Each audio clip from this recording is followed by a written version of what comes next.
दोस्तों नमस्कार, मैं राम सूरत यादव। इस समय पूरे महाराष्ट्र में महाराष्ट्र की राजनीति एकदम गर्मा गई है और ऐसा हम इसलिए कह रहे हैं कि क्या वहां फिर बदलाव होने वाला है। ऐसा हम इसलिए विशेष सूत्रों से मिली जानकारी के हिसाब से बता रहे हैं कि जिस तरीके से एकनाथ शिंदे वहां के मुख्यमंत्री 3 दिन से मतलब छुट्टी पर चले गए हैं, ये कहा जा रहा है कि अपने घर चले गए हैं। आपने देखा होगा कि कोई मुख्यमंत्री इस तरीके से 3 दिन की छुट्टी नहीं लेता, और अगर 3 दिन के लिए वो सीएम पद छोड़ करके घर जा रहे हैं या घर गए हैं तो इसका मतलब है कि कोई राजनीति में बड़ा बदलाव होने वाला है। और ऐसा विशेष सूत्रों से जो खबर आ रही है उसके मुताबिक यही आ रही है कि देवेंद्र फडणवीस जो हैं बीजेपी के बहुत बड़े लीडर एवं 2 बार वहां के मुख्यमंत्री रह भी चुके हैं, और अब खबर यही आ रही है कि अगले जो है मुख्यमंत्री की शपथ देवेंद्र फडणवीस लेने वाले हैं। मतलब जब भी एकनाथ शिंदे घर से वापस आएंगे तो हो सकता है कि उसी दिन या अगले दिन जो है देवेंद्र फडणवीस जो है मुख्यमंत्री पद की शपथ लेंगे। ऐसा विशेष सूत्रों से खबर मिल रही है कि अंदर ही अंदर खाने एक बहुत बड़ी डील जो है आपस में एकनाथ शिंदे एवं फडणवीस मतलब बीजेपी के बीच में हुई है। जिस तरीके से आपने देखा था कि 6 महीने पहले जब एकनाथ शिंदे जो है शिवसेना से 40 विधायक को लेकर के बागी हुए थे और वह जो है उस समय बीजेपी में जाकर के मिल करके सरकार बना लिया था, तो उस समय भी पूरे देश में यही कयास लगाया जा रहा था कि देवेंद्र फडणवीस ही मुख्यमंत्री बनेंगे। लेकिन अचानक जो है बीजेपी हाईकमान ऐसा फैसला लिया कि एकनाथ शिंदे को मुख्यमंत्री बनाया, और आपने देखा उस समय भी देवेंद्र फडणवीस एकनाथ शिंदे के मुख्यमंत्री बनाने से काफी असहज महसूस कर रहे थे। यहां तक कि वो किसी भी मीटिंग में उस समय शामिल नहीं हो रहे थे। यहां तक कि बताया गया कि हो सकता है वो शपथ समारोह में भी शामिल न हो। लेकिन बीजेपी हाईकमान से जब उनको सख्त निर्देश और आदेश मिला कि आप जो है उप मुख्यमंत्री बने और एकनाथ शिंदे को जो है आप मुख्यमंत्री के तौर पर स्वीकार करें, और पूरे देश की जनता एवं खासकर महाराष्ट्र को यह संदेश जाना चाहिए कि बीजेपी एकनाथ शिंदे के नेतृत्व में जो है सरकार वहां चलाएगी। और वही हुआ। देवेंद्र फडणवीस उस समय जो है एकनाथ शिंदे को मुख्यमंत्री के तौर पर स्वीकार किया और स्वयं जो है उनके नीचे मतलब एक तरीके से एकनाथ शिंदे के अधीन और उनके नीचे उप मुख्यमंत्री बनने के लिए तैयार भी हो गए। लेकिन उसी समय से यह कयास लगाया जा रहा था कि एकनाथ शिंदे बहुत ज्यादा दिन तक मुख्यमंत्री नहीं रहेंगे, क्योंकि अंदर ही अंदर खाने ये बात चल रही थी। और कभी न कभी जो है बीजेपी के बड़े लीडर या बीजेपी के वहां के अध्यक्ष ये बात कहते भी थे कि आने वाले समय में देवेंद्र फडणवीस मुख्यमंत्री बनेंगे। और अब जो है खबर मिल रही है, खबर के मुताबिक जिस तरीके से एकनाथ शिंदे 3 दिन के लिए छुट्टी गए हैं, मतलब घर पे गए हैं, तो आप सोच सकते हैं कि राजनीति में ऐसा बहुत कम देखा गया है कि कोई मुख्यमंत्री जो है 3 दिन की छुट्टी लेकर के घर जाए। और अगर ऐसा होता है तो उसके पीछे बहुत बड़ा राज छिपा होता है, और राज यही छिपा था कि अब जो है देवेंद्र फडणवीस मुख्यमंत्री के रूप में शपथ लेने वाले हैं, और आने वाले समय में देवेंद्र फडणवीस मुख्यमंत्री के रूप में शपथ भी लेंगे, जिससे कि पूरे महाराष्ट्र में इस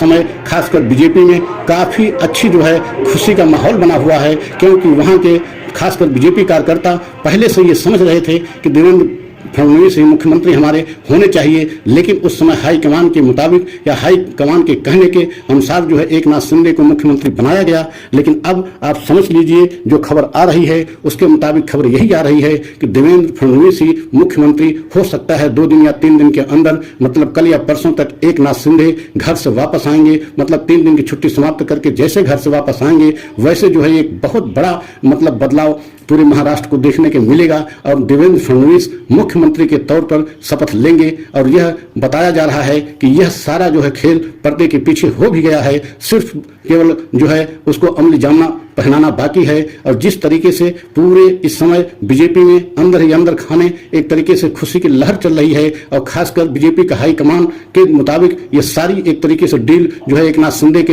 हो गई है कि अब आप जो है अपना जो है मुख्यमंत्री का पद छोड़ दें और देवेंद्र फडणवीस को जो है मुख्यमंत्री बनने दें, और आप बीजेपी में मिल करके हमारे साथ रह करके अगला जो है विधानसभा का चुनाव एवं आने वाले 2024 में लोकसभा का चुनाव लड़ें, और हम लोग मजबूती के साथ महाराष्ट्र में एक बार पुनः जो है लोकसभा की सभी सीटें जीतें, एवं जो है आने वाली विधानसभा में भी हम दोनों लोग मिल करके सरकार बनाएं। और इसी के अनुसार एकनाथ शिंदे एवं जो है बीजेपी के साथ जो है एक समझौता हो गया है। उसी समझौते के मुताबिक आने वाले समय में बहुत जल्द ये देखने को मिलेगा कि देवेंद्र फडणवीस मुख्यमंत्री जो है महाराष्ट्र के तौर पे शपथ लेंगे। अब पूरे महाराष्ट्र में ही नहीं बल्कि एक बीजेपी में एक तरीके से एक जो है प्रदेश महाराष्ट्र और हाथ में आ जाएगा। मतलब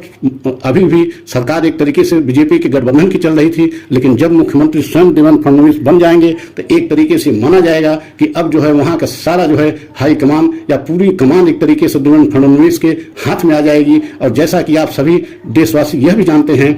कि फाइनेंशियल के मामले में, धन के मामले में महाराष्ट्र प्रदेश बहुत ही एक तरीके से महत्वपूर्ण प्रदेश माना जाता है और बहुत ही धनी प्रदेश माना जाता है। इसलिए सभी पार्टियां चाहती हैं और खासकर राष्ट्रीय पार्टी तो हमेशा ये चाहती है कि महाराष्ट्र जैसे प्रदेश को हमेशा अपने हाथ में रखा जाए, क्योंकि महाराष्ट्र से काफी जो है पार्टी को फंड एक तरीके से वहां से मिलता है और काफी मदद मिलती है महाराष्ट्र जैसे धनवान प्रदेश से। तो इसलिए बीजेपी अब चाह रही है कि आने वाले समय में जैसे चुनाव को देखते हुए, क्योंकि लोकसभा के भी चुनाव 2024 में है, उसके बाद जो है विधानसभा का भी चुनाव है, तो इस तरीके से देखते हुए बीजेपी को ये लग रहा है कि इस समय मुख्यमंत्री वहां हमारा बनना बहुत जरूरी है, क्योंकि आने वाले समय में धन की आवश्यकता पड़ेगी। इसलिए जो है बीजेपी का यह एक तरीके से बहुत बड़ा बदलाव एवं एकनाथ शिंदे के साथ डील किया है कि अब जो है आप जो एकनाथ शिंदे से कहा और डील के मुताबिक कि आप जो है छुट्टी काट के आए, उसके बाद सीएम पद को छोड़ें और हमारे जो है सीएम देवेंद्र फडणवीस को वहां मुख्यमंत्री के पद पर शपथ लेने दें, उसमें किसी प्रकार की आप अड़चन न डालें।